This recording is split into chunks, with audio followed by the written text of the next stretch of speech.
वैश्विक प्रार्थना से शुरुआत करेंगे। O hidden life vibrant in every atom, O hidden light shining in every creature, O hidden love, embracing all in oneness, may each who feels himself as one with thee know he is also one with every other.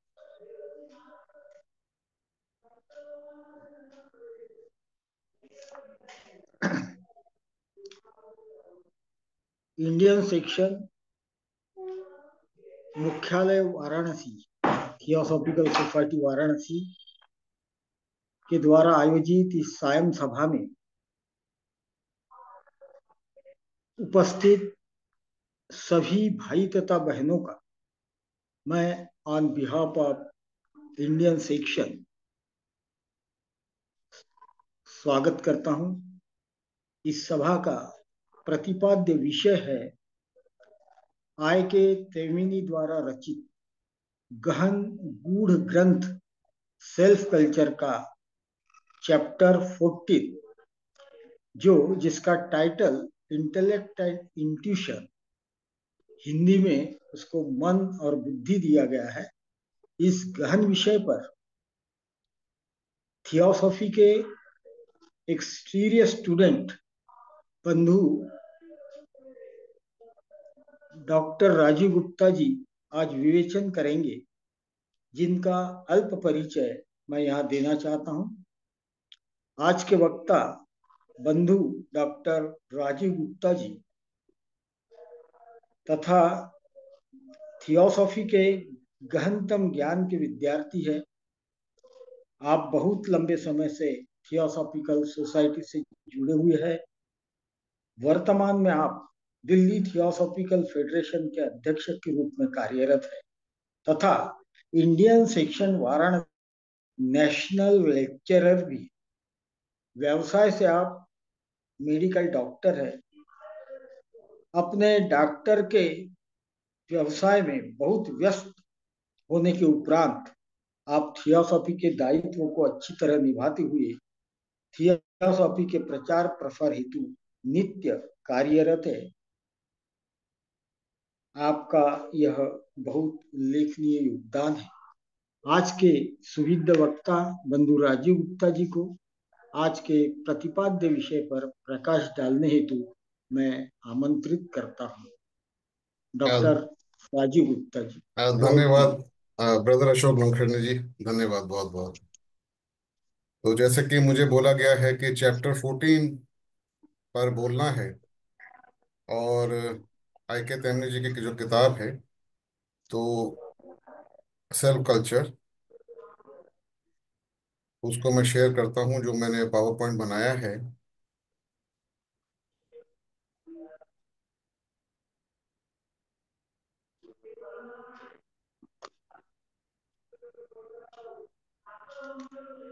तो उम्मीद करता हूं ये दिखाई दे रहा होगा power point. Yes yes yes. Okay.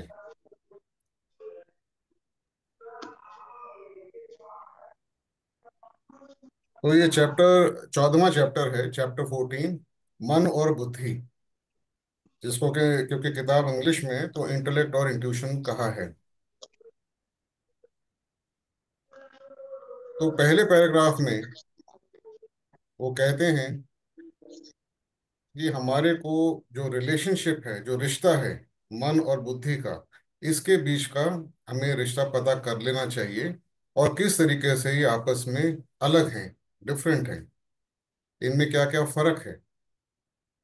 ये confusion है कि जो हम अपने मन के द्वारा जो जानकारी हासिल करते हैं, जिसको इन्होंने ऑर्डिनरी इंटेलेक्चुअल नॉलेज कहा है, और जो प्रज्ञा है, विजडम का मतलब यहाँ हो गया प्रज्ञा, बुद्धि, जो हमारी एक एबिलिटी है, काबिलियत है, हमारे अंदर एक ऐसी फैकल्टी है, एक सेंटर है, शक्ति है कि हम पता कर सकें सच क्या है, गलत क्या है, क्या सही जजमेंट है। इन दोनों के बीच में कंफ्यूजन रहता है, क्योंकि एक ही माध्यम से दोनों आते हैं। क्योंकि हम जानते हैं हम शरीर और मन हैं, और मन के द्वारा ही ये प्रज्ञा भी जो एक्सप्रेस होती है। तो इसमें कंफ्यूजन होती है, और ये कंफ्यूजन ना सिर्फ ऑर्डिनरी जो हमारी आज की जो हमारी बाहर की जिंदगी है उसके साथ में, जबकि हम रिलीजन, हम धर्म, फिलॉसफी, इन सब के बारे में भी जब समझते हैं, पढ़ते हैं, जानकारी हासिल करते हैं, अपने जीवन को उस तरह जीने की कोशिश करते हैं, तब भी ये कंफ्यूजन होती है। फिर वो आगे कहते हैं कि ये जो कंफ्यूजन है, इस कंफ्यूजन की वजह से ही हमारे जो धार्मिक जिंदगी है, धार्मिक लाइफ है, वे ऑफ लिविंग है, हमारे ट्रेडिशंस, कस्टम्स, जो हम क्रिया करते हैं, जिस तरीके से हम पूजते हैं भगवान को, अपने अलग अलग रिलीजियस टेक्स्ट को, जो धर्म के शास्त्र हैं उनको पढ़ते हैं हम, जो भी हमारा तरीका है मंदिर जाने का, मस्जिद जाने का, गुरुद्वारा जाने का, चर्च जाने का, कहीं पे भी हो, हम सब जो भी वो सब काम करते हैं उसको हम अपना धर्म मानते हैं, और उसके हिसाब से हम जब कार्य करते हैं तो उसको हम स्पिरिचुअलिटी के साथ में कंफ्यूज कर देते हैं, क्योंकि हम स्पिरिचुअल हो रहे हैं और हम उस भगवान को, उस हायर पावर को इसके द्वारा या तो खुश कर देंगे या पा लेंगे। ये कहते हैं ये कंफ्यूजन है। इसलिए कई ऐसे जो योग्य व्यक्ति हैं, जो अगर उनको सही डायरेक्शन, सही रास्ता, ये समझ अगर आ जाए, तो वो हो सकता है कि प्रज्ञा के रास्ते पे सही से चल पाए। मगर होता क्या है, क्योंकि ये क्लैरिटी नहीं है कि मन और बुद्धि में फर्क है, और आगे जैसे हम चलेंगे तो वो बताएंगे कि क्या फर्क है। क्योंकि ये फर्क पता नहीं है, ये भी पता नहीं है कि मन के द्वारा जो चीजें हमने हासिल करी हैं वो बहुत उथली उथली हैं, वो ऊपर ऊपर की हैं, सुपरफिशियल हैं, इनके द्वारा हम आगे नहीं जा सकते। और क्योंकि ये पता नहीं होता है तो बहुत सारे व्यक्ति यहीं पे रुक जाते हैं, आगे और खोज अपना छोड़ देते हैं। फिर चौथा पॉइंट जो पहले पैराग्राफ में उन्होंने कहा है कि अगर हम मन और बुद्धि को ठीक से समझ लें, तो मन के द्वारा जो हमारे को नॉलेज या जानकारी मिलती है उसको हम सही तराजू के जैसे पलड़े पे, या उसको वैल्यू उसकी उतनी देंगे जितनी उसको जरूरत है, ज्यादा वैल्यू नहीं देंगे, उतनी ही वैल्यू देंगे जितनी उसको हमें देनी चाहिए। तो इसके बारे में भी आगे डिटेल होगी जब आगे बात करेंगे। ये तो इनका इंट्रोडक्टरी ये पैराग्राफ था जिसमें ये तीन चार पॉइंट थे जो इन्होंने हमारे को बताए हैं। आगे चलते हैं वो, और कहते हैं अगले पैराग्राफ में कि हम अब इस शब्द इंट्यूशन के ऊपर थोड़ा सा ध्यान देते हैं। Sir, slides are not moving. Okay, मेरे तो मूव कर रही हैं, लेट मी सी। अभी मूव कर रही हैं नहीं कर रही हैं? No, sir. Okay. Others can check. No, it is not moving. Same position. Okay, now is it, now is Ah, it moving? yes, yes, yes. Okay But it is okay. moved to second, third slide.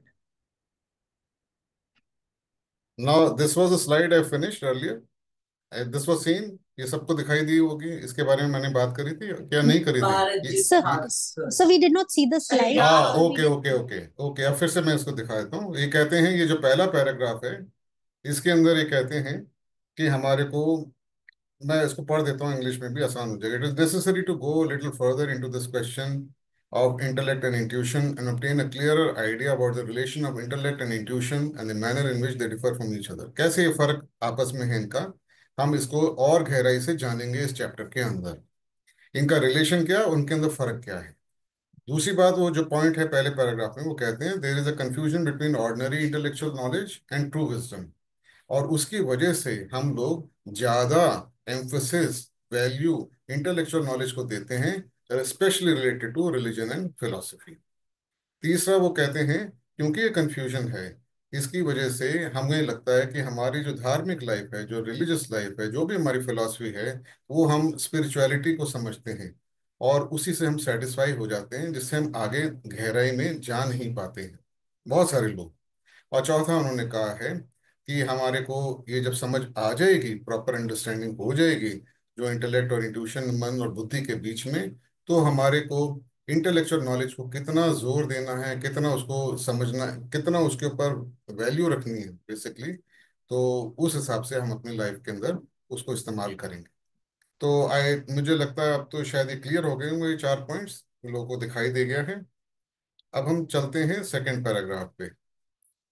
Second paragraph जो उनका है इस chapter का, इसके अंदर वो कहते हैं, थोड़ी देर हम इस शब्द इंट्यूशन पे ध्यान देते हैं जिसको बुद्धि कहा है। ये कहते हैं ये शब्द जो है, ये इसके बारे में बताएंगे। जो इंट्यूशन है मतलब अंतर ज्ञान, अगर वैसे हम ट्रांसलेशन करें तो अंदर से आने वाला ज्ञान। हम ट्यूशन कहते हैं ना, बच्चा ट्यूशन के लिए जा रहा है, ट्यूशन पढ़ रहा है, तो बाहर का ट्यूशन और अंदर का ट्यूशन, हमारा अंतर ज्ञान जो है, ये कहते हैं फैकल्टी है, ये हमारी पावर है जो बहुत इम्पोर्टेंट है, बहुत ज़रूरी है, बहुत ही उसकी एक वैल्यू है। और इसलिए ताकि हमारे अंदर की जो रियलिटी है कि मैं कौन हूँ, परमात्मा क्या है, ये दुनिया क्या है, जो भी हम सेल्फ रियलाइजेशन की बात करते हैं, उसकी डिस्कवरी के लिए ये बहुत ज़रूरी फैकल्टी है। तो ऐसे ही इन्होंने इंट्यूशन को हम प्रज्ञा कह लें, उसको हम बुद्धि कह लें, उसको हम अंतर्ज्ञान कह लें, तो इस हिसाब से उन्होंने इंट्यूशन को बताया है। फिर वो आगे कहते हैं और कहते हैं कि भाई ये जो शब्द है वो ठीक नहीं। अब वो क्रिटिसाइज करते हैं कि जो पश्चिमी देश के वेस्टर्न जो फिलोसफर्स थे, उन्होंने इस शब्द इंट्यूशन को कॉइन करा क्योंकि उनको ये पता नहीं था, उनको समझ नहीं थी, उनके अंदर गहराई नहीं थी कि कोई ऐसी भी ज्ञान की धारा है, कोई ऐसी भी पकड़ है कि हमारे अंदर से जो आती है। हम हैं कौन, हम ये शरीर और मन तो है नहीं, उससे भी ज्यादा कुछ और है, जो असलियत में हम क्या हैं, ये उनकी पकड़ नहीं थी। तो मगर इतना उनको जरूर पता था कि कुछ ना कुछ तो है जो हमारे अंदर से कई बारी आता है। तो वो जो आता है, जिसको वो सेंस करते थे, जैसे इन्होंने ये लिखा है, possibility of knowing anything about the realities of life in a deeper sense. ये कुछ ना कुछ वो हॉल्टिंगली एक्सेप्ट करते थे। इसकी वजह से उन्होंने बोला कि इंट्यूशन शब्द हम डालते हैं कि कई लोग के अंदर ये कई बारी ऐसा ज्ञान आ जाता है अंदरूनी, जो है जिसकी वजह से वो कुछ चीजें बता सकते हैं। तो ये शब्द जो है वेस्टर्न फिलोसफर्स की तरफ से आया है और उन्हीं की तरफ से वो सूट भी करता है उनकी फिलोसफीज को। फिर वो कहते हैं कि क्योंकि उनको ये नहीं पता कि मनुष्य के अंदर एक पावर है, एक ऐसी हम कहेंगे कि एबिलिटी है, काबिलियत है कि वो सच्चाई को, सत्य को डायरेक्ट जान सकता है। और उस कला को, उस स्किल को, उस पावर को, उस काबिलियत को हम ये शब्द इंट्यूशन नहीं देंगे, ये ठीक नहीं है। तो ये क्रिटिसिज्म के साथ में फिर वो थर्ड पैराग्राफ पे आते हैं और वो कहते हैं कि क्योंकि ईस्टर्न फिलॉसफी जो पूर्वी, हमारे जो इस साइड पे, जो पृथ्वी के पूर्व की साइड पे जो फिलॉसफीज रही हैं, एंशियंट फिलॉसफीज रही हैं, यहाँ पे मन को बहुत ही निचले दर्जे का माना गया है। मन का एक दायरा है, मन के अंदर वो एबिलिटी नहीं है कि वो सत्य को सीधा जान सके। मन तो सिर्फ सत्य के बारे में एक आइडिया, कॉन्सेप्ट बना सकता है,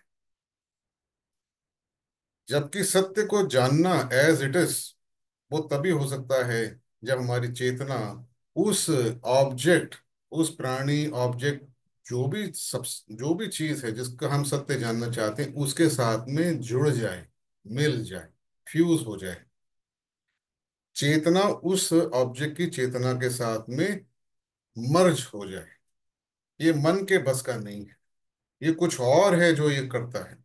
तो वो कुछ और जो है उसके बारे में वेस्ट को पता नहीं, ईस्ट में तो ये पता था। तो ये कहते हैं ये जो नॉलेज फ्यूजन की वजह से, जुड़ने की वजह से, मर्जिंग की वजह से जो चेतना के लेवल पे होती है, या इसको हम कहेंगे रियलाइजेशन जो होता है, ये डायरेक्ट होता है, ये सीधा सीधा होता है। इसमें कोई हम जानकारी हासिल करके फिर उसके बाद मर्ज, ऐसा नहीं होता। वो ऑब्जेक्ट है, हमारी चेतना है, दोनों का मर्जिंग हो जाती है। और इसमें कोई गलती या कोई इसमें एरर आ नहीं सकता, क्योंकि हम उसके साथ में एक हो गए हैं जिस ऑब्जेक्ट को हम जानना चाहते हैं। मान लीजिए एक पक्षी है, उस पक्षी के साथ में हमारी चेतना, उस पक्षी की चेतना के साथ हमारी चेतना भी जुड़ जाए। जैसे कबूतर है हमारे सामने एक पेड़ के ऊपर बैठा है, उसके साथ हम जुड़ जाएं, तो वो कबूतर की जिंदगी कैसी है, वो कैसे देखता है, समझता है, उसकी अपनी कितनी लिमिटेशंस के अंदर जीता है, उसके अपने प्लस माइनस पॉइंट्स क्या हैं, जो भी उसकी लाइफ है उसके बारे में हम डायरेक्ट जानते हैं जब हम, हमारी चेतना उसकी चेतना के साथ में फ्यूज होती है। जबकि मन के माध्यम से हम जब किसी कबूतर को स्टडी करेंगे, तो हम उसके पूरा डिस्क्रिप्शन रखेंगे, उसको काटेंगे पीटेंगे, उसके एनालिसिस करेंगे, उसके फंक्शंस के बारे में पता करेंगे, कैसा उड़ता है, कैसे उसकी जीवन क्रिया है, सब कुछ वो जो है एक एक करके हम उसको जोड़ेंगे, तब हमें कुछ आइडिया या कॉन्सेप्ट बनेगा। तो ये दो अलग अलग बातें हैं, मन के द्वारा और बुद्धि के द्वारा। तो वो कहते हैं कि अब इंट्यूशन तो सही वर्ड शब्द है नहीं, तो थियोसॉफिकल लिटरेचर में इस एबिलिटी को, जिसकी भी बात करी है कि नोइंग बाय फ्यूजिंग, इस एबिलिटी को शब्द बुद्धि दिया गया। ये इंट्यूशन से तो बेहतर है, मगर इसके अंदर भी कहते जी कहते हैं कि इसमें भी कुछ खामियां हैं, क्योंकि वैसे ही हमारी, क्योंकि हिंदू सनातन फिलॉसफी बहुत पुरानी है और उसके अंदर बुद्धि के भी अलग अलग मायने बनाए जा चुके हैं, तो इसलिए कंफ्यूजन आ सकता है। तो इसलिए बेहतर है कि एक और कोई शब्द को कॉइन करना चाहिए, बनाना चाहिए। मगर फिर वो आखिरी में कहते हैं कि उससे हो सकता है कि और भी कंफ्यूजन आ जाए, तो हम इसलिए अभी बुद्धि शब्द को बुद्धि ही रहने देते हैं और इसको पूरा समझने की कोशिश करते हैं कि थियोसॉफिकल लिटरेचर में इस जो कला को, इस पावर को, इस फैकल्टी को जिसको बुद्धि कहा गया है, इसका असल में इसके डिटेल्स के बारे में, इसके फंक्शंस के बारे में हम पता करते हैं, ताकि हमारे में क्लैरिटी आए कि इंटेलेक्ट, मन और बुद्धि ये क्या है।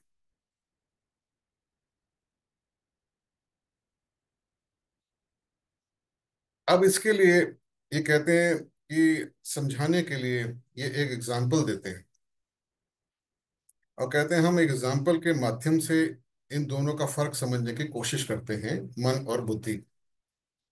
कहते हैं आप ऐसे इमेजिन करें कि कोई म्यूजियम है, उस म्यूजियम का के अंदर बहुत सारे हॉल हैं, उसके एक हॉल के अंदर आप हैं, रात का टाइम है, सुबह होने वाली है, मगर घोर अंधेरा है। और अब जैसे भी हम पहुंच गए, बस पहुंच गए वहां पे, वहां बहुत अंधेरा है, और हम अपना रास्ता ढूंढने के लिए एक एक चीज को पकड़ के हम अंधेरे में कोशिश कर रहे हैं चलने की। और जैसे जैसे हम किसी चीज को हाथ लगाते हैं, तो हमें उसके आकार और उसके टच से, उसकी स्मूथनेस, उसकी हार्डनेस, सब चीजें उसके से हम पता करने की कोशिश करते हैं वो क्या हो सकती है, ताकि हमारे रास्ते में वो अटके ना, हम उसमें अटके ना। मान लीजिए कुर्सी है, टेबल है, कोई पिलर है, कोई और सामान रखा है, तो हम जब ऐसे छूते हैं अलग अलग ऑब्जेक्ट्स को, तो हम उनके अलग अलग पार्ट से कोशिश करते हैं समझने की ये क्या हो सकता है, दिखाई तो दे नहीं रहा है। तो ये एग्जांपल देते हैं, कहते हैं कि मान लीजिए हमने एक टेबल के पैर को पकड़ा, छुआ, तो हमें ऐसा लगेगा कि कोई गोलाकार का, एक लंबा गोलाकार का कोई ऑब्जेक्ट है। मगर जैसे हम उस पैर के ऊपर तक आते हैं अपने हाथ को लेके, तो टेबल के टॉप पे आते हैं, तो हम कहते हैं ये तो फ्लैट है यहाँ पे। तो इस तरीके से हम सोच ही रहते हैं क्या है ये सब, और मेंटली नोट करते रहते हैं कहाँ कहाँ पे कौन सी चीजें हैं। जब हम ऐसा कर रहे होते हैं, तो सनराइज, सूर्योदय होने का टाइम हो जाता है, और धीरे धीरे, धीमी धीमी रोशनी अब उस हॉल के अंदर आनी चालू हो जाती है। जैसे जैसे वो हॉल के अंदर वो धीमी धीमी रोशनी आती है, तो हमें धुंधला धुंधला दिखाई देने चालू हो जाते हैं अलग अलग ऑब्जेक्ट्स जिनको हमने छुआ था। जैसे जैसे ये जो रोशनी है सूर्य की, वो जैसे जैसे और बढ़ती चली जाती है, हमें वही ऑब्जेक्ट्स और साफ साफ दिखाई देने चालू हो जाते हैं, और फिर एकदम क्लियरली दिखाई दे जाते हैं जो जो ऑब्जेक्ट्स को हमने छुआ भी था और नहीं भी छुआ, सारे एकदम साफ साफ दिखाई देने चालू हो जाते हैं। जहां वो होते हैं, जैसे वो होते हैं, वैसे हमें दिखाई देते हैं, उनके सही प्रोपोर्शंस के अंदर, वैसे हमें ट्रू विजन उसका होता है, जो सही में ऑब्जेक्ट हमारे आंखों के सामने है।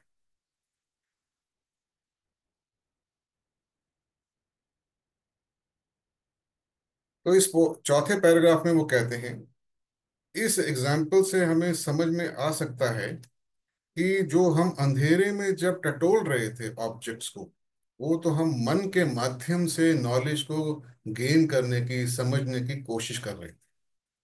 और जब हम उस रोशनी में उन ऑब्जेक्ट्स को देखते हैं, एक साथ सारे ऑब्जेक्ट्स दिखाई दे रहे हैं, तो वैसे ही ये जो है बुद्धि के एरिया में हम आ जाते हैं। जब बुद्धि की रोशनी आएगी हमारी जिंदगी के अंदर, जब हमारी चेतना अनफोल्ड होगी और बुद्धि हमारे अंदर की रोशनी हमारे अंदर आएगी, तो वैसे ही वो सारी चीजें जो अभी तक हम मन से कोशिश कर रहे थे टटोलने की, वो क्लियर हो जाती। इसलिए वो कहते हैं कि बुद्धि से जब चीजें देखी जाती हैं, बुद्धिक विजन से या बुद्धि की लाइट में जब चीजें देखी जाती हैं, तो हम डायरेक्ट देखते हैं, सही में देखते हैं, जो सही में हैं जैसे वो हैं, एज दे आर, जैसे वो प्रकृति ने जैसे उनको बनाया है, जैसे वो हैं, हमारे अपने मन के बायस के द्वारा नहीं। क्योंकि ये मेरा है, मेरे को गिफ्ट मिली थी कोई चीज, कोई एक घड़ी मान लीजिए गिफ्ट मिली थी, मेरे खानदान की पुरानी घड़ी है, तो मेरे लिए बहुत वैल्यूबल है, उसकी बहुत वैल्यू है। मगर बुद्धि के माध्यम से देखेंगे तो चीजें जैसी वो हैं वैसे ही दिखाई देती हैं। जबकि मन जब देखता है तो इनडायरेक्टली देखता है, पार्शली देखता है, और पर्सपेक्टिव, उसका दृष्टिकोण भी जो है वो अलग होता है। तो अब उसके बाद इस चैप्टर के 5वें पैराग्राफ में, अगले पैराग्राफ में आते हैं, और वो ये कहते हैं कि जो पहला पॉइंट हमारे को यहाँ अब नोट करने का है, समझने का है, कि बुद्धि जब फंक्शन करती है तो वो क्या चीज को बता रही है।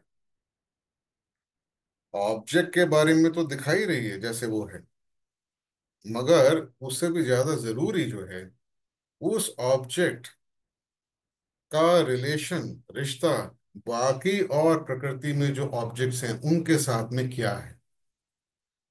और दूसरी बात, वो जो ऑब्जेक्ट है उसकी अपनी वैल्यू या उसकी अपनी जो प्रकृति के अंदर सिग्निफिकेंस है, अपना जो स्थान है, वो क्या है। So it is not so much with the facts, it is concerned not so much with the facts as with the mutual relations and significance of facts. तो वो कहते हैं, इसको आगे हम समझेंगे अभी ये, क्योंकि एब्स्ट्रैक्ट टाइप का ये थॉट है, तो आगे वो बताएंगे इसको। वो कहते हैं कि जो विजडम है या जो प्रज्ञा है, वो उसको इन्होंने अपनी तरफ से डिफाइन करा है और बोला है कि जब हमारे मन के अंदर बुद्धि की रोशनी जब पड़ती है, तो जो मन है वो अब फैक्ट्स को ठीक ढंग से देख पाता है, उनके अपने कहाँ स्थान है, उनका कितनी वैल्यू है प्रकृति में। जैसे कि कोई, अगर क्योंकि हम एवोल्यूशन के स्टूडेंट्स हैं, तो हम जानते हैं कि एक प्राणी जो है, जैसे कि कोई मनुष्य हुआ और एक जो पत्थर है या जो कोई मान लीजिए प्लांट किंगडम का पौधा है, इनके अंदर एवोल्यूशनरी फर्क है, एवोल्यूशन का फर्क है। तो क्या वैल्यू है, कहाँ उनका स्थान है प्रकृति के अंदर, वो हमें समझ में आ जाता है। तो लाइट जो है बुद्धि की, बुद्धि का अपना जो रोल है वो ही इस चीज को बताता है। तो बुद्धि से ये चीजें हमें मालूम पड़ती हैं। ये कहते हैं कि अगर हमारे मन में फैक्ट्स तो हैं और वो सही फैक्ट्स हैं, मगर जब तक बुद्धि की लाइट नहीं होगी, तो हम ये जो रिश्ते हैं उस ऑब्जेक्ट या जो फैक्ट्स हमने गैदर करे हैं उनके और बाकियों के बीच में, और उसका अपनी वैल्यू कितनी है, वो हम पता नहीं कर पाएंगे। अभी इसका एग्जांपल आएगा अगले पैराग्राफ में। और ये कहते हैं इसलिए हमारे मन से अगर हम सिर्फ एनालिसिस करेंगे या किसी कंक्लूजन पे आएंगे, तो वो जब बुद्धि से हम देखेंगे उसी चीज को, तो उसमें काफी फर्क हमें मालूम पड़ सकता है। ऐसे ही इन्होंने कहा कि मॉडर्न साइंस क्योंकि पूरा मन के ऊपर चलती है, बाहर से जो है नॉलेज को गेन करती है, तो इसलिए जो असल में जो सिग्निफिकेंस है उसको वो भूल सकती है। हम इसको देखते हैं, इन्होंने एग्जांपल दिया कि जब एटम बॉम्ब बना, उस एटम बॉम्ब से क्या हुआ कि एटम बॉम्ब तो चलिए एक फैक्ट है, उसमें एक्सप्लोजन होगी तो करोड़ों लोग मर सकते हैं, बॉम्ब तो बना दिया। मगर हम जो मनुष्य जिन्होंने इस बॉम्ब को इस्तेमाल करा दूसरे मनुष्य पे, उनके उन मनुष्य के अंदर दूसरे मनुष्य के प्रति जो एक भाव होना चाहिए था, जो करेक्ट एक उनको समझना चाहिए था कि वो भी मनुष्य हैं, वो मिसिंग था, क्योंकि मन के द्वारा ही सारा कुछ चल रहा है। अगर बुद्धि की लाइट होती तो कभी भी कोई किसी के ऊपर बॉम्ब गिरा नहीं सकता। तो इसके बाद में इसी बात को समझने के लिए वो अगले पैराग्राफ में हमें बताते हैं, ताकि क्लियर हो जाए कि वो क्या कहना चाह रहे हैं म्यूचुअल रिलेशंस और जो सही पर्सपेक्टिव है इसके बारे में। ये बताना चाहते हैं सिग्निफिकेंस ऑफ फैक्ट्स के बारे में। वो कहते हैं, मान लीजिए एक व्यक्ति है और उसका एक नवजात शिशु था, अभी पैदा हुआ था एक बच्चा, उसका बेटा। और थोड़े ही साल में छुटपने में ही, छोटे बचपन में ही वो बच्चा जो है वो घूम गया, और किसी और ने उसको पाल पोस के बड़ा करा बच्चे को। और मगर पिता को कुछ पता नहीं, फैमिली को कुछ पता नहीं। बाद में वही जब टीनेजर हो जाता है बच्चा और वो आता है इनके घर पे, तो उसको वो एज ए नौकर, एज ए सर्वेंट घर के अंदर नौकरी दे देते हैं, और वो वहां पे काम करता है कई सालों तक। उसके बाद एक दिन अचानक जो है फादर को मालूम पड़ जाता है, समझ में आ जाता है, जो भी जिस भी तरीके से होता है, मालूम पड़ जाता है कि यही जो लड़का है वो मेरा बेटा है जो खो गया था। तो ये कहते हैं, अब देखिए तैमिनी जी कहते हैं कि देखिए ये जो डिस्कवरी हुई इस फैक्ट की कि भाई ये मेरा बेटा है, वैसे तो कोई चेंज नहीं हुआ, लड़का वही है, पिता वही है, एम्प्लॉयर वही है, एम्प्लॉय वही है, कोई और चेंज नहीं आया। सिर्फ फर्क क्या आया? फर्क ये आया कि उसकी समझ के अंदर चेंज आ गया। उसने डिस्कवर कर लिया कि वो कौन है, उसका रिलेशन में कौन है। और जैसे ही ये फर्क आया तो उनका जो आपस का रिश्ता था एम्प्लॉयर और एम्प्लॉय से, वो चेंज होके और पिता और पुत्र के बीच में हो गया। अब वो सर्वेंट थोड़ा ना रह सकता है। तो ये कहते हैं कि इस तरीके से जब बुद्धि की रोशनी या बुद्धिक लेवल पे हम अपनी चेतना को अनफोल्ड करते हैं, तो हमारी पूरी दृष्टि चेंज हो जाती है दुनिया को देखने। जो जो रिलेशंस हमने सोचे थे, जो जो हमने चीजों को वैल्यू दी थी, वो सब बदल जाती। हम अब चीजों को जो देखते हैं वो फिर उस दृष्टि से देखते हैं। तो एक तो इन्होंने हमारे को इस एग्जांपल से इसको समझाने की कोशिश करी है। वो कहते हैं कि अब इसी बात को अब हम कोशिश करते हैं कुछ और चीजों को भी समझने के लिए। जो दो रहस्य हैं उनके बारे में अब ये बात करते हैं कि अगर बुद्धि की लाइट, बुद्धि की रोशनी व्यक्ति के अंदर आना चालू हो जाए, तो फिर जब वो अपने आप को देखेगा कि मैं जीवात्मा, मोनैड और जो परमात्मा है, इनके बीच का क्या रिलेशन है। अभी तक तो हमें नहीं पता, हम किताबों में पढ़ते हैं, मगर अब असली में उसको उसके बारे में मालूम होना चालू हो जाएगा, महसूस होना चालू हो जाएगा। अभी वो कहते हैं ये जो रहस्य है, ये जो मिस्ट्री है मोनैड की और जो परमात्मा की, ये मिस्ट्री तो एडप्टशिप में या शायद उसके ऊपर के लेवल पे ही जाके पूरी जो है सॉल्व होती है। और इन्होंने यहाँ पे लाइट ऑन द पाथ के बारे में भी बताया है कि उस कोटेशन को लेके लाइट ऑन द पाथ में कि inquire of the inmost the one of its final secret which it holds for you through the ages. वो कहते हैं this is one of the greatest mysteries of our life, कि मैं कौन हूँ और परमात्मा कौन है और हमारा रिलेशन क्या है। मगर ये आखिरी स्टेज में ह्यूमन एवोल्यूशन की खत्म होती है।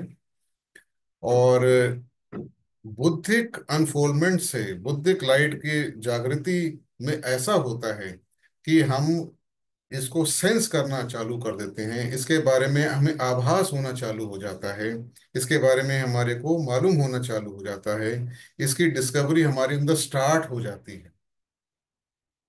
तो वो फर्क, वो जो बुद्धिक लाइट से इतना फर्क जरूर आ जाता है। और वो आगे बताएंगे इसका इम्पैक्ट और क्या होता है फिर। अगले पैराग्राफ, इसी पैराग्राफ के एंड में वो कहते हैं कि जैसे हमें महसूस या सेंस होना चालू होता है इस मिस्ट्री के बारे में कि मैं कौन हूँ, परमात्मा कौन है, और परमात्मा की तरफ हमारा झुकाव होना चालू होता है, अपनी तरफ भी कि मैं कौन हूँ ये भी पता होने के भी जब चालू होता है, तो कहते हैं कि ट्रू डिवोशन, असली भक्ति की जागृति अब होनी चालू होती है। प्रेम की जागृति उस व्यक्ति में, करुणा की जागृति, ये सब चीजें उसके अंदर अब चालू हो जाती हैं, स्टार्ट हो जाती हैं।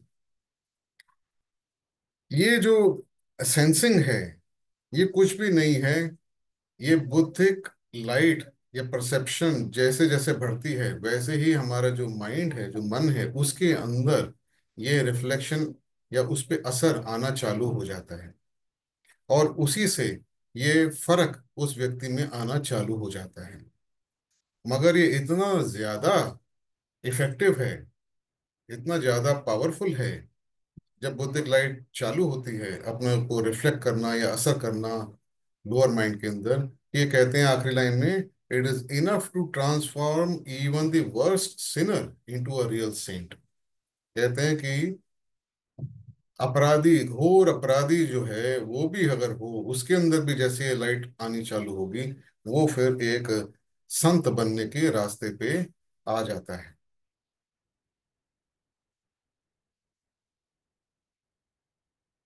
दूसरी मिस्ट्री के बारे में वो ये कहते हैं कि हम अभी तो जीवात्मा और परमात्मा के बीच की जो रिलेशन है इसकी बात कर रहे हैं। दूसरा भी एक रिलेशन है कि एक जीवात्मा और बाकी जो जीवात्माएं हैं उनके बीच का भी रिलेशन होता है। तो वो क्या रिलेशन है, वो भी एक मिस्ट्री है। तो एक सोर्स है, एक सेंटर है, जहां से सारी जीवात्माएं जुड़ी हुई हैं, और जीवात्माएं आपस में भी कोई रिलेशन रखती हैं। तो ये भी मिस्ट्री जो है ये भी सॉल्व होनी चालू होती है जैसे जैसे बुद्धि की लाइट चालू होती है खुलनी। और ये कहते हैं फिर इसी 8वें पैराग्राफ के एंड में कि दोनों मिस्ट्रीज, दोनों रहस्य वैसे तो एक ही हैं, दो अलग अलग स्वरूप हैं एक ही रहस्य के, एक ही चीज के। तो हमारे को जब हम बुद्धि की लाइट जैसे जैसे खुलनी चालू होती है, हमें इन चीजों के बारे में भी रहस्य खुलना चालू हो जाता है। ऐसा इन्होंने इसके बारे में बताया है इस चैप्टर में। अब अगले पैराग्राफ में ये कहते हैं कि हम देखें कि जो रियलाइजेशन है ब्रदरहुड का, क्योंकि आना है वो ब्रदरहुड पे जाते हैं, वो कहते हैं ये जो रियलाइजेशन है ब्रदरहुड का, मगर इसमें क्या शब्द इस्तेमाल कर रहे हैं, ट्रू रियलाइजेशन।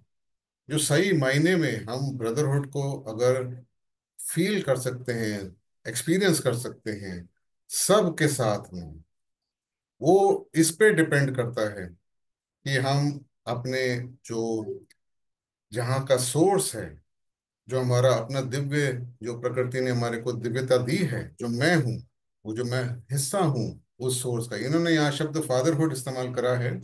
हम यहाँ कह सकते हैं चिल्ड्रन ऑफ द हायर, या लोगोस कह लें, या हम गॉड कह लें। कई लोगों को फादरहुड से शायद फर्क पड़ जाए कि वो बोले मदरहुड क्यों नहीं कहा। तो जो भी है, हम जो है इसके बारे में हम कह सकते हैं कि जब वो हमें वहां पे मालूम होना चालू होगा तो ही हम एक्चुअल ब्रदरहुड को एक्सपीरियंस कर पाएंगे। तो इस तरीके से वो आगे कहते हैं कि हम अपने डिवाइन नेचर को जितना सेंस कर पाते हैं, उतने ही लेवल पे हम अपनी यूनिटी ऑफ लाइफ को सेंस कर पाते हैं, और सही मायने में ब्रदरहुड को भी पकड़ पाते हैं या रियलाइज कर पाते हैं। इसलिए इस कंक्लूजन पे वो आते हैं कि जो हमारी सेल्फ डिस्कवरी, जो हम खुद को जानना चाहते हैं, इसकी जो समस्या है खुद को जानने की, और साथ ही साथ हम रियलाइज करना चाहते हैं यूनिवर्सल ब्रदरहुड को भी, ये दोनों एक ही सिक्के के दो पहलू, ये जुड़े हुए हैं, ये एक हैं, दो नहीं है।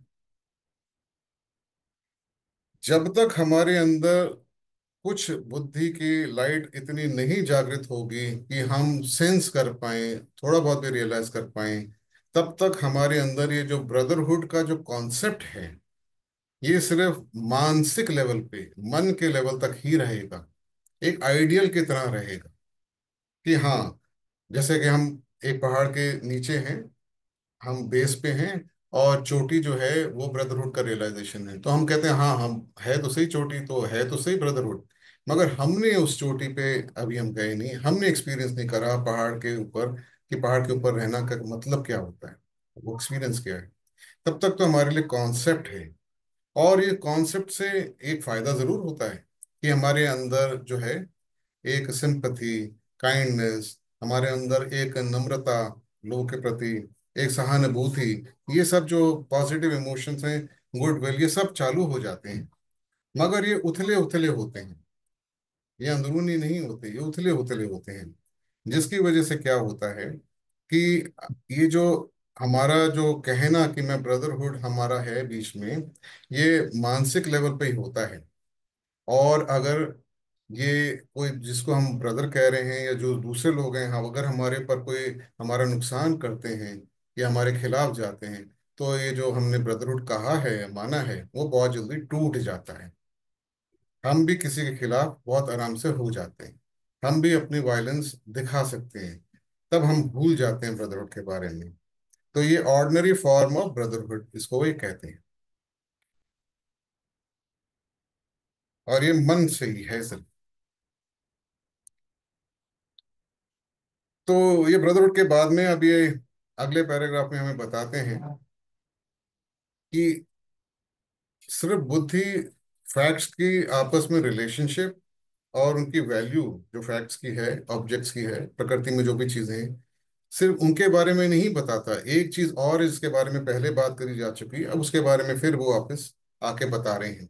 जो हमने बात करी थी नोइंग बाय फ्यूजन, अब उसी के बारे में वापस आते हैं और कहते हैं कि जब हम अपना व्यू पॉइंट किसी ऑब्जेक्ट, प्राणी, किसी भी चीज के लिए जो रखते हैं मन के द्वारा और बुद्धि के द्वारा, उनमें फर्क होता है।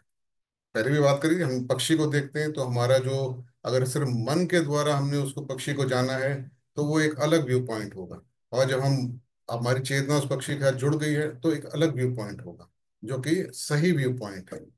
तो कहते हैं ये जो हमारी दृष्टि है, जो हमारी जो परसेप्शन है, जो हमारा एबिलिटी है देखने की, जो सही तरीके से जो देखने की है, ये क्या है। ये सवाल पूछते हैं कि व्हाट इज परसेप्शन। वो कहते हैं जो हमारी दृष्टि है, जो देखने का प्रोसेस है, ये जो देखने वाला है और जो दिख रहा है, इसके बीच का एक रिलेशन है। तो ये रिलेशनशिप है परसेप्शन, परसीवर और परसीव्ड के बीच में, जैसे नोअर एंड नोन के बीच में, जैसे ऑब्जर्वर और ऑब्जर्व्ड के बीच में। तो ये वैसे ही परसीवर और परसीव्ड के बीच में, दिखने वाला और देखने वाले के बीच में जो दृष्टि का जो भाव है, ये परसेप्शन। सब्जेक्ट और ऑब्जेक्ट के बीच में जो ये जो रिलेशनशिप है, इसे परसेप्शन कहा है। जब भी कहते हैं कि ये जो सब्जेक्ट देखने वाला और जो दिखाई देने वाला, इसके बीच की दायरा चेतना के लेवल पे खत्म हो जाए, फ्यूजन हो जाए, जो पहले बात करी थी, यानी कि समाधि घट जाए। जब देखने वाला, दिखने वाला और जो ये प्रोसेस है दिखने का, ये एक हो जाए, उस एक चेतना के भाव के अंदर जब जुड़ जाएं, तो इसका मतलब हम उस ऑब्जेक्ट के साथ में फ्यूज हो गए, जुड़ गए, और उसको हमने सही ढंग से जान लिया जैसे वो है। तो इसके बाद में वो अब तीसरी बात करते हैं फंक्शन की बुद्धि की। वो कहते हैं जब बुद्धि की जागृति होती, बुद्धि की वैल्यू की जागृति होती है, बुद्धि की लाइट की जागृति होती है, तो एक और चीज उस साधक के अंदर, योगी के अंदर जागृत होती है, और वो है विवेक। ये वो वाला विवेक है जो अंदर अंदर से आ रहा है। ये डिस्क्रिमिनेटिव फंक्शन जो है, ये आता है। विवेक का मतलब हुआ कि हम पता कर सकते हैं सही क्या है, गलत क्या है। और साथ ही साथ ये जो बुद्धि है, ये बताती कि ये सही है और इसको करना ही करना है। और तैमरी जी कहते हैं कि अगर हमें इस आध्यात्मिक पाथ पे चलना है, तो हमारे को जो सही है उसको हर एक कॉस्ट पे, मतलब कोई भी परिणाम हो, उसको करना चाहिए। अब ये कहते हैं कि जो मन है, इसकी इसकी प्यूरिफिकेशन, इसको इसका पवित्रीकरण, और इसके अंदर जो एक स्थिरता, इसके अंदर एक जो कामनेस, एक इसके अंदर ठहराव, ये बहुत जरूरी है आना। अगर ये नहीं होगा तो बुद्धि की लाइट उसके अंदर शाइन नहीं कर पाएगी। और इसके लिए हमारे मन को राइटियसनेस, जो सही भाव है, जो इसको हम कहेंगे कि हमारी जो धार्मिक लाइफ है, यहाँ धर्म का मतलब वैसे धर्म नहीं जैसे हम कहते हैं, मतलब हमारे जीने का जो तरीका है वो सही होना चाहिए। और अगर हमारे जीने का, सोचने का तरीका सही होगा, इसके इससे हमारी लाइफ के अंदर प्योरिफिकेशन आएगी और उसी से ठहराव आएगा। जब ये होगा तो बुद्धि उसके अंदर शाइन करेगी। इसलिए पतंजलि ने, जो कि तैमरी जी ने जो किताब लिखी है साइंस ऑफ योगा, उसके अंदर वो कहते हैं यम और नियम बहुत जरूरी है। और बुद्ध ने भी फिर इसके ऊपर पंचशील की बात करी कि आपको ये जो है धारण करने पड़ेंगे, तब जाके मन के अंदर स्वच्छता, सफाई होगी मन की, और उसमें ठहराव आएगा। जब ऐसा होगा, वही मन के अंदर ही बुद्धि शाइन कर सकती है, उसकी लाइट। फिर ये कहते हैं आगे कि राइटियसनेस जो है, ये एक कांस्टेंट हैबिट है। मेरे ख्याल से कोई लाइंस इसके ऊपर डाल रहा है। जो स्लाइड्स हैं इसके ऊपर आपको दिखाई दे रही है, तो मैं रिक्वेस्ट करूंगा कि वो ना करें। तो राइटियसनेस जो है, जो हमारा सही ढंग है जीने का, वो ऐसे व्यक्ति में तब आता है जो उसके अंदर से, जो उसको दिखाई देता है, जो समझ आती है कि ये सही तरीका है जीने का, जब उसको वो जीता है बिना किसी एफर्ट के। क्योंकि वो जानता है कि जो मैं कर रहा हूं, मैं उसको मानता हूं, उसकी कथनी करनी में फर्क नहीं है, हिपोक्रेसी नहीं है। तो इसको उन्होंने बोला राइटियस लिविंग। तो ये अपने आप में बहुत एक विषय है जिसके बारे में सोचा जा सकता है कि जब हम कहते हैं कि हमें यम को धारण करना है, यम और नियम को, तो अगर हम उनको मानते ही नहीं है तो हम धारण कैसे करें? फिर वो राइटियस नहीं होगा हमारे लिए। तो इस पे सोच विचार करना बहुत जरूरी है। खैर, वो फिर हम अलग हो जाएंगे उस विषय पे। तो हम यहाँ वापस आते हैं, और अब वो कहते हैं कि भाई, जो व्यक्ति अगर गलत काम करने के लिए तैयार हो जाता है, वो फिर ऐसे एक साइकिल में पड़ता है कि उसका मन जो है गलत कामों में और पड़ता चले जाता है, और पढ़ते चले जाता है, और पढ़ते चले जाता है, और फिर उसके लिए मुश्किल होता है वहां से निकलना। उसका जो मन है फिर वो ऐसा हो जाता है कि बुद्धि की लाइट उसके ऊपर अब आ नहीं सकती।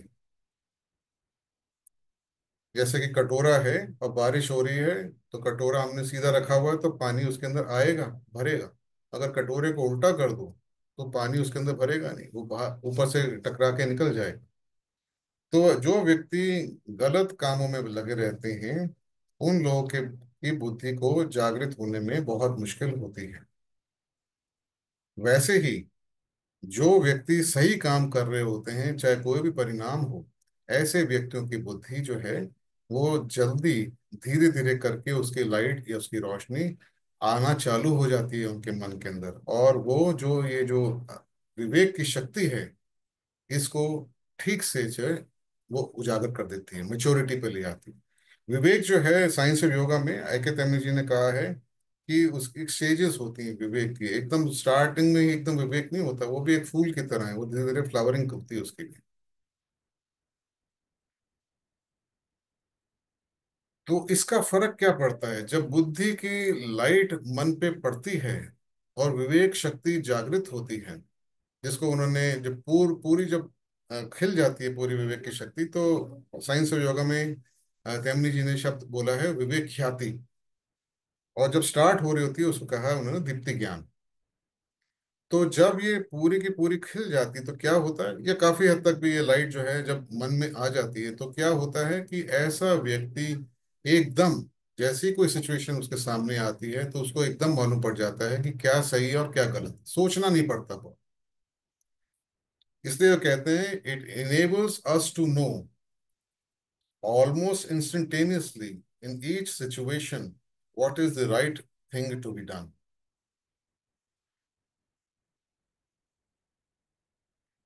तो ये बुद्धि की एक अपनी कला है, एक उसका एक फंक्शन है, या उसका एक इफेक्ट है, हम कहेंगे। अब समय थोड़ा कम है, ये चैप्टर खत्म हो सकता है, 3-4 स्लाइड्स ही हैं, तो मैं थोड़ा सा तेजी से चलता हूँ। 13वें पैराग्राफ के ये अब में आते हैं, कहते हैं कि अब हम जो इतना भी हमने अभी तक समझा है, इससे अब हमें समझ में आ गया है कि क्या फर्क है मन और बुद्धि के बीच में। और उसके बारे में फिर ये 14th पैराग्राफ के अंदर थोड़ा सा और डिस्क्राइब करते हैं, बताते हैं। ये कहते हैं कि जो व्यक्ति सिर्फ मन का इस्तेमाल करता है, जिसकी जो नॉलेज है, जानकारी है, ज्ञान है, वो सिर्फ मन से ही गैदर करा हुआ है, वो बोल सकता है, बहुत अच्छा उसमें काबिलियत हो, लेक्चर भी दे सकता है, लिख भी बहुत अच्छा सकता है, अच्छी किताबें भी लिख सकता है, चाहे रिलीजन पे हो, चाहे फिलोसफी पे हो, चाहे एथिक्स के ऊपर हो। मगर उसकी अपनी जिंदगी जैसे वो जीता, हो सकता है वो वैसे ना जिए जैसे वो बोल रहा है। ये पॉसिबल है। जबकि जो व्यक्ति दूसरी तरफ, जिसके अंदर बुद्धि की रोशनी आ चुकी है, जो जान चुका है चीजों को, जो अभी तक हमने बात करी, डिस्क्रिमिनेशन, परसेप्शन, जो म्यूचुअल रिलेशन हैं फैक्ट्स में, और जो अलग अलग ऑब्जेक्ट्स उनकी क्या वैल्यूज हैं, ये सब जो जान चुका है, सच्चाई में देख चुका है, जो नेचर में है जैसे, उसकी जो लाइफ है, वो जीने का ढंग वैसे ही होगा जैसे प्रकृति कहती है कि होना चाहिए। अपराइट होगा, धार्मिक होगा, राइटियस होगा, मॉरल होगा। फिर वो आगे कहते हैं कि बुद्धिक प्लेन पे, जिसके अंदर बुद्धि की लाइट बहुत ज्यादा आ चुकी है, उसके अंदर देखने पे ही मालूम पड़ जाता है कि सही क्या गलत क्या है। तो एक्शन भी इंस्टेंटेनियस ही होता है एक तरीके से, क्योंकि वो फिर व्यक्ति रुकता नहीं है, वो एकदम करेगा, जो करने लायक है वो एकदम कर देता है, सोचता नहीं है। उसके अंदर मन में शक, डाउट, संदेह ये नहीं आता है, क्योंकि चीजें तो एकदम एविडेंट है। जैसे कि मुझे एक रास्ते पे आगे चलना है, एक जगह पहुंचना है, और मेरे पास जो है अंधेरा है और मेरे पास टॉर्च है, तो मुझे दिखाई दे रहा है मेरा रास्ता। तो मैं को रुकूंगा थोड़ी ना कि ये रास्ता सही दिखाई दे रहा है कि गलत दिखाई दे रहा है, सही दिखाई दे रहा है गलत, कोई अनसर्टेनिटी तो नहीं, मैं सीधा चलना चालू करूंगा। पर मान लीजिए मेरे पास टॉर्च ही नहीं है, अंधेरे का टाइम है, तो मुझे कैसे मालूम पड़ेगा कौन सा रास्ते पे? फिर तो मैं अलग अलग जो है तरीके से ढूंढूंगा कि क्या रास्ता सही हो सकता है। तो इसलिए जो है संदेह, वो कहते हैं जो जो सिर्फ मन के से चलते हैं जो व्यक्ति, उनके अंदर तो संदेह आ सकता है। और एक्शन जो है वो हो सकता है कि राइट डिसीजन लेने के बाद में भी ना ले पाए, संदेह की वजह से। डिसीजन भी सही ले लिया, जजमेंट भी सही कर ली है एनालिसिस करके, मगर फिर भी उनको डाउट रहता है कि क्या ये सही है कि गलत है जो हमने सोचा है। मगर ऐसा नहीं होता है जो जिनकी बौद्धिक एबिलिटी बढ़ गई है, लाइट आ चुकी है।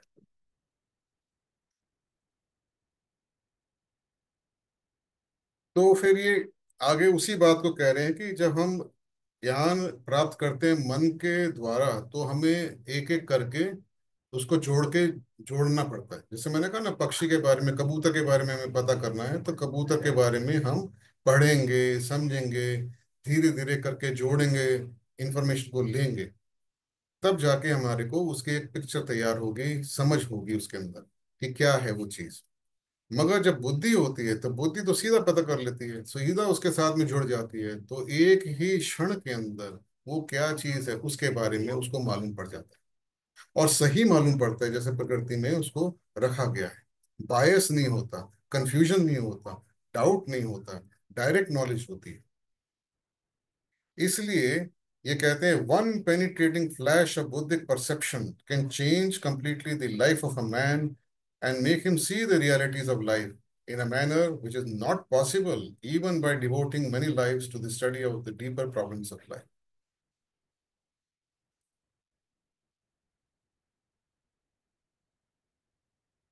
इस 15वें पैराग्राफ के अंत में वो कहते हैं कि हमें जब ये प्रज्ञा को प्राप्त करना है, तो हमारे मन को हमें साफ करना पड़ेगा। जैसे अभी बात करी गई, पवित्र करना पड़ेगा, शांत करना पड़ेगा, और सही ढंग से जीना पड़ेगा, एक्शन में भी सही तरीके से लाना पड़ेगा।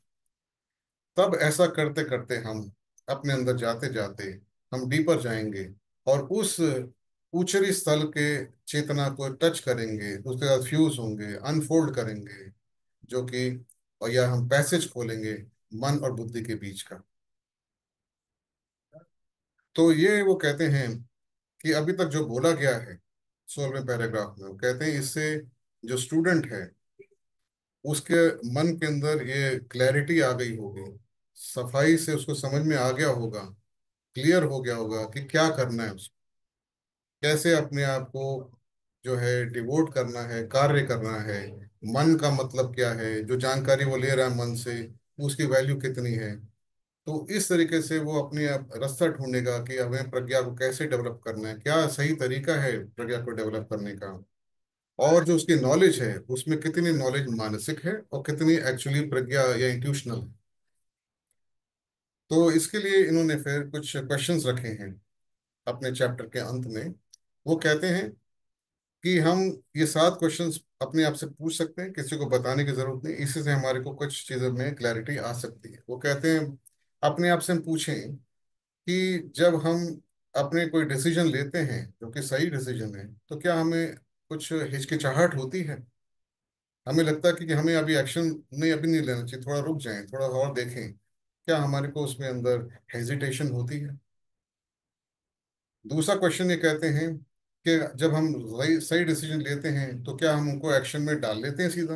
मान लीजिए कोई हमने डिसीजन लिया कि हमें ऐसा करना है, तो क्या हम फटाफट कर लेते हैं, हमें हमारे अंदर डाउट नहीं आता, क्या हमारे अंदर हमारा मन जो है उसके अंदर कोई क्वेश्चन नहीं उठाता, क्या क्या ऐसा होता है, और कब कब होता है ऐसे, ये हम अपने आप को एग्जामिन करें।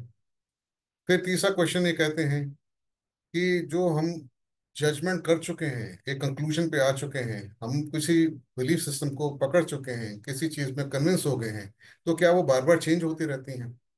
अगर कल को कोई हमारे को नई चीज मालूम पड़ जाए, तो क्या उसके अंदर कोई बहुत मेजर चेंज आ जाता है। जैसे कि अगर मान लीजिए, देखिए, अ, अ, ये जो 2-3 क्वेश्चंस हैं वो इसी में हैं कि मान लीजिए मैं कहता हूँ कि परमात्मा है, मेरी आस्था है, अभी हमने पहले बात करी ब्रदरहुड की, मेरी आस्था है कि परमात्मा है और परमात्मा जो है हमारे को रखता है ठीक से। जैसे कि हम एनी बेसेंट का अगर एग्जांपल लें वो ज़्यादा बेहतर रहेगा। एनी बेसेंट जो थी अपनी मैरिज के टाइम पे बहुत ज़्यादा क्रिश्चियन, बहुत कट्टर क्रिश्चियन थी, और उन्होंने जब उनके बच्चे बीमार हुए तो उनके अंदर क्वेश्चनिंग स्टार्ट हुई, शक चालू हुआ कि भाई ऐसा जो हमारे को गॉड बताया गया है वो ऐसे तो नहीं बच्चों को पनिशमेंट दे सकता। तो वो डाउट जो है फिर उनके मन में बहुत आया, और उनका जो आस्था है वो फिर आस्तिक से नास्तिक हो गई, तो उनमें चेंज आ गया। वो जो चेंज आया फिर बाद में जब वो एचपीवी के जो किताब पढ़ी सीक्रेट डॉक्ट्रिन, फिर उनमें दोबारा चेंज आया वो।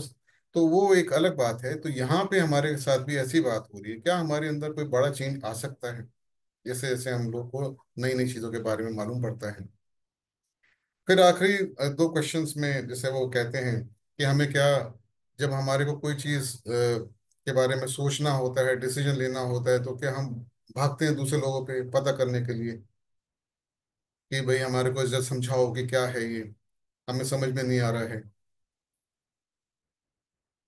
और क्या हम हमेशा जो है एजिटेटेड, टर्बुलेंट, अनहैप्पी स्टेट में रहते हैं, मानसिक रूप से हम जो है अस्थिर रहते हैं, हमारे मन में हार्मनी नहीं रहती, क्या बाकी चीजों के और लोगों के साथ में हम आउट ऑफ ट्यून रहते हैं, क्या ऐसा है। ऐसे कुछ सवाल इन्होंने एक तरीके से पूछे हैं हमारे को थोड़ा सा शेक करने के लिए, ताकि हम कोशिश करें ढूंढने की। और ये आखिरी स्लाइड है। वो कहते हैं अगर हम इन क्वेश्चंस का ठीक से आंसर कोशिश करें ढूंढने का, तो उससे हमें कुछ जो है आइडिया लग जाएगा कि हमारे मन में कितनी लाइट बुद्धि की आई हुई है। और वो कहते हैं कि इस मन और बुद्धि के बीच का फर्क जो है, इसकी प्रॉपर अंडरस्टैंडिंग जो है, इससे हमारी वैल्यूज जो है लाइफ के अंदर, उसके अंदर भी हम प्रॉपर वैल्यू देने की एबिलिटी हमारे में आ जाएगी, और उससे हमें हेल्प मिलेगी, फायदा होगा कि हम जो एक्चुअली जो जिस जर्नी पे निकले हैं, discovery of our own self, उस पे हमारे को उसमें मदद मिलेगी। तो इसके साथ ही ये जो चैप्टर है ये अब समाप्त होता है, जिस तरीके से आय कैतन जी ने इसको उस किताब में लिखा है। आप सबका बहुत बहुत धन्यवाद, इतना पेशेंटली आपने सुना इस टॉक को। बहुत बहुत धन्यवाद गुप्ता जी। मेरी आवाज आ रही है? जी जी जी जी। बहुत ही जटिल जो विषय है वो आपने बड़े सरल ढंग से समझाने का प्रयास किया है। और इस चैप्टर में तैमिनी जी जो विशेष बल दे रहे हैं कि जैसे जैसे बुद्धि का प्रकाश आपके मनस पटल पर पड़े, आपका परसेप्शन क्लियर हो जाता है। जैसे मैं एक भौतिक लेवल का एक एग्जांपल देता हूँ कि राह में एक आधा गड्ढा होता है जिसमें कीचड़ भरा होता है, गंदा पानी भरा होता है। एक नजरिए से जब हम उसको देखेंगे तो ऐसा लगता है कि ये गड्ढे में कीचड़ कीड़े और सब चीजें पड़ी हुई है, यही आंखों से हम देखते हैं। लेकिन उसमें अगर हमें अपना प्रतिबिंब देखने की इच्छा हुई या बाल पलटाने के लिए और किसी कारण से अगर हम अपना छवि उसमें देखना चाहते जिस वक्त, तब वो जो गंदगी कीचड़ ये सब खत्म हो जाता है। उस वक्त आपको वो नहीं दिखता, केवल आपका चेहरा दिखता है और उस गड्ढे का रूपांतर दर्पण में हो जाता है। और जब दर्पण के रूप में हम उसको महसूस कर रहे हैं तब हमें और गंदी चीजें वहां नजर नहीं आती। ये भौतिक लेवल की बात है। उसी तरह जब हम अभौतिक लेवल पर मनस बुद्धि इसके जब कॉन्शियसनेस शिफ्ट करना बोलो इसको, हम करके देखेंगे तो बहुत सारी चीजें जो डिसीजन हम लेते हैं वो सही है या गलत है, इसकी हमें अपने आप अनुभूति होती जाएगी। इस मनस और बुद्धि या मन और बुद्धि के विकास के ऊपर जैसे जैसे हम स्टडी करते रहेंगे, ये चमत्कारों को समझने का प्रयास करते रहेंगे, धीरे धीरे हमारे अंदर ये चेतना आएगी। और बुद्धि का प्रकाश जब मन पे गिरेगा तो विवेक की निर्मिति होगी और विवेक पूर्ण कार्य और विवेक पूर्ण सोच हमें अब यहाँ है वहां से अपलिफ्ट करने में सहायक होगा। बहुत बहुत धन्यवाद गुप्ता जी, बहुत अच्छे तरीके से आपने ये आज का विषय लोगों के सामने रखा, बहुत सरलता से। अब मैं जो श्रोतागण है उनको अनुरोध करता हूँ या प्रार्थना करता हूँ कि इस विषय पर अगर कुछ क्वेश्चन आपके मन में है या कुछ आप इसमें एडिशन करना चाहते हो तो ये मंच आपके लिए खुला है। अगर किसी को कोई प्रश्न हो, कुछ कंफ्यूजन हो तो आप पूछ सकते।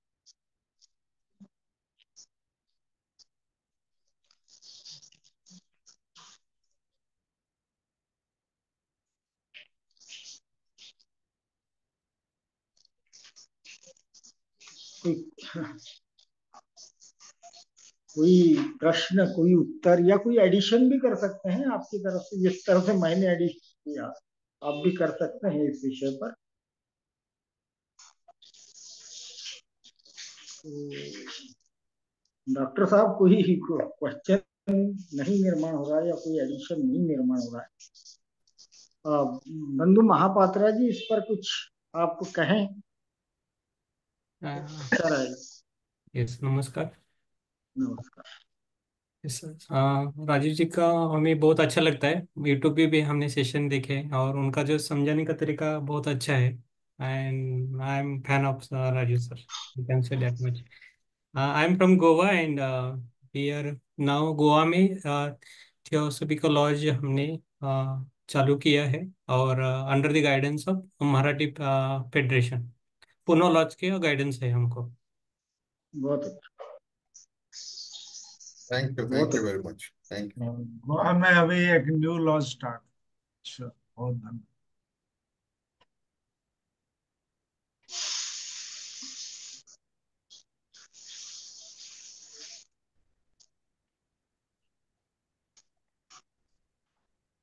प्रदीप जी आप कुछ कहना चाहे तो No, कुछ add. he explained very beautifully this very interesting subject. How a person, while reading or studying, the more he imbibe all these things, slowly, his buddhi will come, and he initially what is suppose theory, it become he realized it is somehow a truth. That is the reason. Suppose he has given a beautiful example. We know the mountain top from theory by reading, but the more and more we travel on the path or travel towards the top, then somehow or other our buddhi will help us to realize that there must be some beauty. Not realize fully, because unless we reach that top, we cannot realize the beauty or see the beauty through our insight. But कुछ जानने के बाद हमारा पता हो जाएगा that no, whatever we studied theoretically is truth.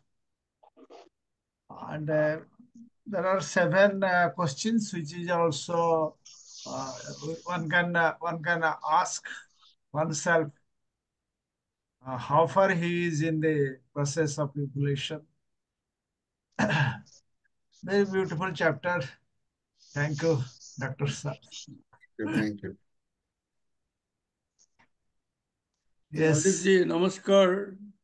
Namaskar. Namaskar. I have been hearing the deliberations. It is really very impressive. And as per my comprehension goes, so as you, Mahapatraji said, you should leave the theosophy.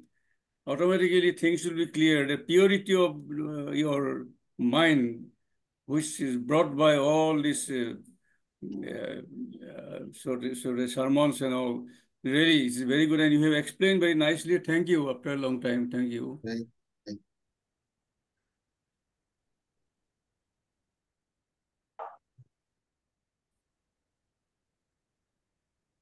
और कोई question या कुछ addition हो तो आप नहीं, और कुछ क्वेश्चन नहीं, वी कैन क्लोज.